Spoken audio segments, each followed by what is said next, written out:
देखु आपण मानकर आरआरबी जेई रिक्रुटमेंट आरआरबी तरफ नोटिफिकेशन आसी जाइए एवं अप्लाई डेट 30 तारिख रु स्टार्ट हो जाइए।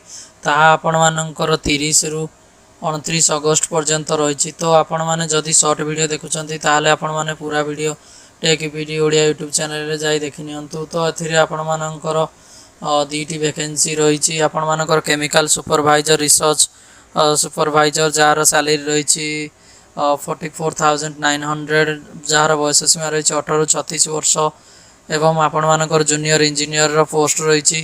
टोटाल आपण मानकर 7,951 पोस्ट रही। आपण माने जल्दी जल्दी जाई अप्लाई करनियंतु। जदि आपण माने पूरा अप्लाई करिया पे चाहउछंती ताहाले tech video Odia YouTube channel को जाई करनियंतु। एवं आपण मानक आ गोटे गुरुत्वपूर्ण जिंस एतिर रही कि आपण माने कास्ट रेसिडेंट सर्टिफिकेट एई फॉर्मेट अनुसार करनियंतु।